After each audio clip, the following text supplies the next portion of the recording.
vai dar na peia, vai de lapada, vai dar na peia, vai dar lapada. Olá, meu amigo, olá, minha amiga, tudo bem com vocês? José Antônio Nogueira na Rádio Abdogueira, a sua melhor rádio. Começa hoje, dia 13 de junho de 2022, o programa Ponto de Vista, o seu melhor programa com as melhores informações, com aquela pegada de esquerda, né?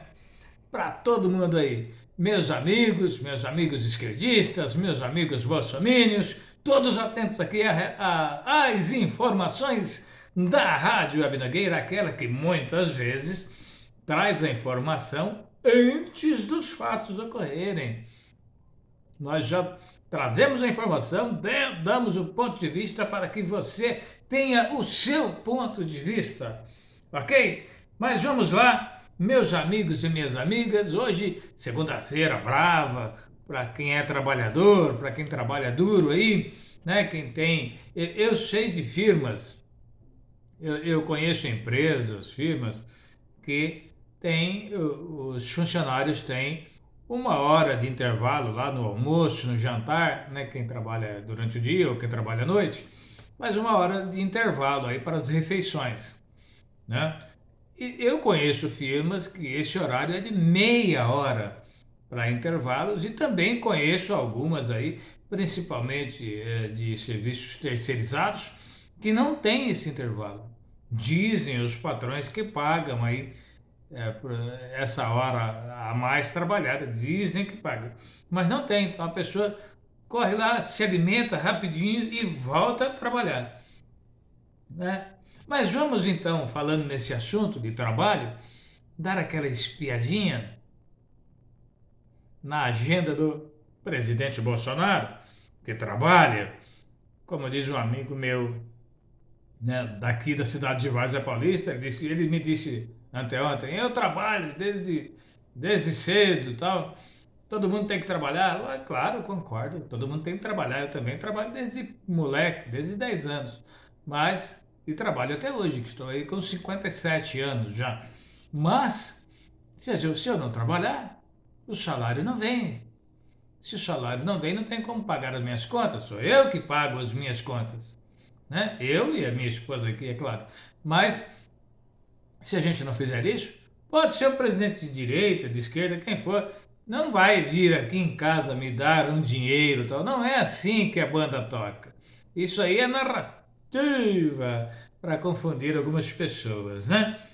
Mas vamos ao ponto que interessa, a agenda do presidente que trabalha duro para o Brasil, porque ele é um patriota, ele defende a nossa pátria. Vamos ver aqui no decorrer do programa se isso é desse jeito mesmo. Tá bom? Preste atenção, meu amigo bolsominion. Fique atento aí ao programa de hoje, tá? Olha, o presidente Bolsonaro começa a sua agenda presidencial às 10 horas da manhã, nesta segunda-feira. Conheço gente que saiu de casa às 4 da manhã para ir trabalhar. E vai voltar só à tardezinha para casa. Mas o presidente começou às 4 da manhã. Vai ter uma reunião com o Fausto Ribeiro, presidente do Banco do Brasil. E de 10 horas até às 10h30 da manhã. Das 10 horas às 10h30 da manhã. 11 horas da manhã. Já tem aí um intervalinho de meia hora, né? De 10h30 até 11 horas. 11 horas da manhã, ele já tomou aquele cafezinho e foi conversar então com o Bruno Bianco, advogado-geral da União. Advogado, será que está dando aquela dorzinha de cabeça para o presidente aí, né? Uma reunião de 11 horas até 11h30. Aí o almoço, 3 horas e meia mais ou menos de almoço, tá bom? Né? Na segunda-feira. O presidente então volta ao seu trabalho duro às 3 horas da tarde e vai ter uma reunião de meia hora com Pedro César Souza, subchefe para assuntos jurídicos da Secretaria-Geral da Presidência da República. Por que será que o presidente... Venha cá, meu amigo. Por que será que o presidente está tão preocupado assim com as questões jurídicas, hein? Então, resumindo toda aqui a agenda do nosso presidente, né, como dizem os meus amigos bolsominions do meio presidente, ele trabalhou de 10 horas até 10h30, meia hora, 11 horas a 11h30 mais meia hora, tá, uma hora, ele já teve meia horinha de intervalo, mas trabalhou uma hora, de 15 a 15h30 mais meia hora. Então ele teve uma hora e meia, terá, né? Uma hora e meia de trabalho nessa segunda-feira, com 3 horas e meia de almoço. Ou, sem contar que a agenda começou às 10, 3 horas e meia de almoço, e terminou às 15h30, acabou o trabalho do presidente nessa segunda-feira. Sendo que duas reuniões dessas aí, uma hora, dessa uma hora e meia que ele trabalhou, ele esteve reunido aí, cuidando dos assuntos jurídicos aí da presidência. Meu amigo Bolsonaro, tá. Tá difícil de defender o seu presidente aí, né? Tá difícil de defender o Bolsonaro como trabalhador, né? Meu caro, eu avisei. Eu avisei.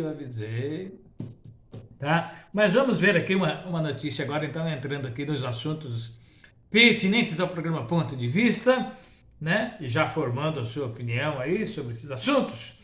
Vamos ver aqui uma reportagem do UOL em São Paulo, dia 10/6/2022, às 23 horas e 14 minutos.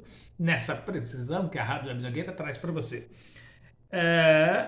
Diz aqui que a ex-presidente interina da Bolívia, Jeanine Áñez, a ex-presidente interina da Bolívia, a direitista Jeanine Áñez, foi condenada nesta sexta-feira a 10 anos de prisão, acusada de ter realizado golpe contra o seu antecessor, o esquerdista Evo Morales, amigo do presidente Lula, né? Em 2019, anunciou o tribunal. Na reta final do julgamento, a Áñez se declarou, obviamente, inocente das acusações. O Tribunal de Primeira Instância de La Paz, presidido pelo juiz Germán Ramos, anunciou a audiência e a condenação da ex-presidente de 54 anos pelos crimes de resoluções contrárias à Constituição e violação de deveres. E segue aí a reportagem. 10 anos de prisão para a presidente, né, direitista lá da Bolívia. E todos se lembram que o Evo Morales teve que fugir do país, passou pela Argentina e tal, e agora voltou lá para Venezuela. Então isso talvez justifique essa preocupação do Bolsonaro aí nessas reuniões de hoje. Ok. Vamos lá. Vamos ver aqui um dado interessante. Olha, veja você, meu amigo Bolsonaro. Que mundo bizarro, né? Eu vou ler aqui para você. Mundo bizarro. O Brasil já teve presidentes acusados de corrupção. Já teve. O presidente Lula foi acusado de ser corrupto. Foi condenado, preso, né? Aquele ladrão, aquele corrupto. Aí o Moro, super-herói, prendeu ele. Hoje em dia o Moro tá lascado aí, todo mundo sabe, né? Todo mundo vem acompanhando aí as notícias. Mas diz aqui, olha, o Brasil já teve presidentes acusados de corrupção, mas presidente com esposa acusada de corrupção, sogra acusada de corrupção, mãe da sogra traficante, ex-esposa acusada de corrupção, filho 01 acusado de corrupção, filho 02 acusado de corrupção, filho 03 acusado de corrupção, filho 04 acusado de corrupção, esposa do filho 01 acusada de corrupção, advogado da família acusado de corrupção, funcionários fantasmas, funcionários milicianos. Tudo isso é inédito na história do Brasil. Esse é o exemplo de presidente da República que diz que iria acabar com a corrupção do país. Tá difícil de defender seu presidente, hein, amigo Bolsonaro? Mas eu quero contar aqui agora para vocês também uma outra história. Veja, a agência Bloomberg um portal importantíssimo aí de negócios americanos, sério, muito sério, vazou o pedido de ajuda do presidente Bolsonaro ao presidente americano Biden em Los Angeles. O Bolsonaro teria pedido ajuda para o Biden, dizendo que Bolsonaro, continuando sendo reeleito na presidência da República, ficaria mais fácil para os Estados Unidos fazerem negócios aí com o Brasil, né?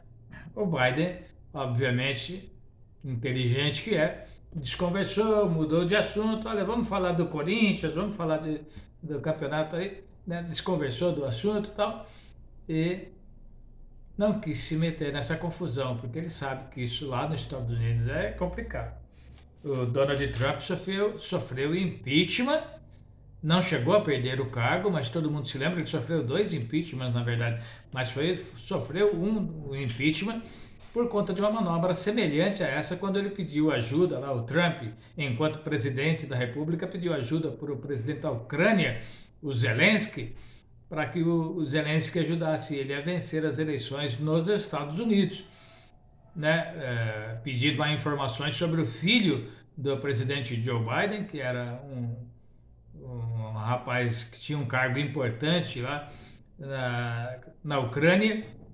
Então ele queria informações para tentar queimar o filme do Biden nos Estados Unidos e poder se reeleger. Deu errado, sofreu impeachment, não perdeu o cargo, mas depois tentou um golpe também lá contra o parlamento.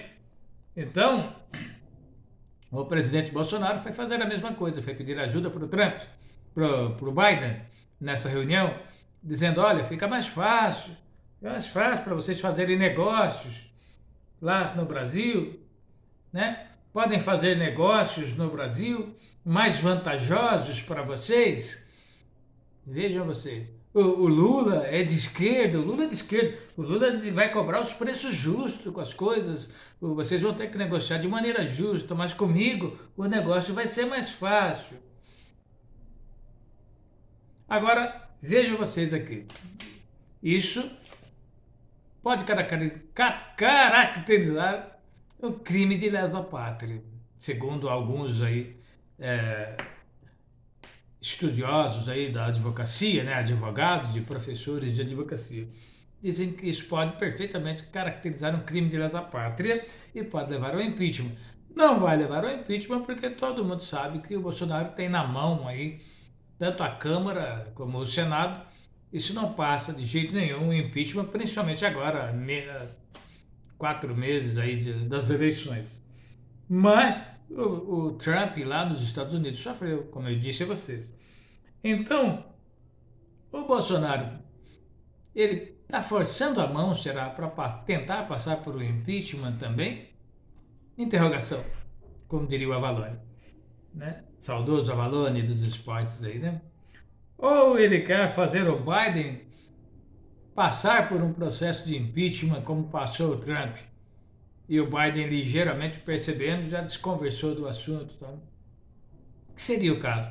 Ele foi lá realmente para pedir ajuda, de fato, tentando sacanear o país, ou ele foi pedir ajuda para colocar o Biden numa situação complicada, passível de um impeachment, como o Trump sofreu, e aí então ele estaria ajudando a melhorar a imagem do Donald Trump em relação ao Biden. O que estaria querendo o presidente Bolsonaro? Seja qual for a resposta, vocês poderiam notar que qualquer uma dessas duas posições seria ruim para o Brasil. O povo brasileiro não teria vantagem nenhuma depois disso, né? Em contrapartida, né? A revista New York Times e o jornal também apontam risco de golpe militar no Brasil. Eu já disse a vocês que é difícil, mas ele pode tentar sim. É difícil porque um golpe militar exige força militar e parece que o Bolsonaro está com uma parte só dos militares, né? Não com todos eles. Ele está com uma pequena parte. A família Bolsonaro também está despedaçada. Está completamente desarticulada e não há aquela união na família Bolsonaro. Não há.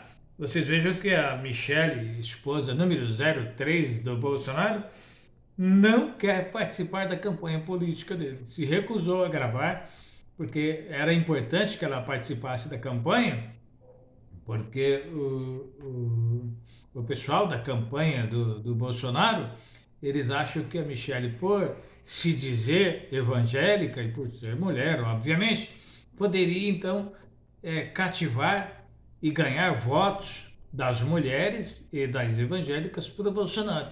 Isso seria importante, mas ela vem se recusando a participar disso daí. Ela não quer se envolver nisso, certo? Enquanto isso, os filhos do Bolsonaro vão brigando lá pelo comando da direção da campanha publicitária dele, né? O Carluxo está descabelado, querendo continuar lá na coordenação da campanha política, e os filhos do Bolsonaro não querem deixar o comando por conta do Valdemar da Costa Neto, o presidente do PL. Foi ele, inclusive, que indicou que a Michele deveria participar das campanhas e ela não quer participar. Então, vejam os senhores e as senhoras aí, amigos e amigas ouvintes aí da Rádio Web Tanqueira, a situação em que se encontra a família do presidente e a preocupação do presidente Bolsonaro com essa notícia da prisão da ex-presidente colombiana. Recebeu uma cana aí de 10 anos, isso realmente deixou ele bastante preocupado. Talvez isso justifique essas reuniões hoje, segunda-feira, com os advogados aí, né? O pessoal da Advocacia Geral aí, né? Então, meus amigos e minhas amigas, esse foi o programa Ponto de Vista de hoje. Tirem vocês, meus amigos de esquerda, meus amigos bolsominions, a conclusão de vocês sobre esses fatos aí, colocados aqui pela Rádio Web Tanqueira. Ok? Muito bem, o programa Ponto de Vista de hoje, segunda-feira, termina aqui. Amanhã tem mais. Até o próximo programa. Muito obrigado pelo carinho da audiência, muito obrigado pela sua paciência. Até amanhã. Tchau, pessoal.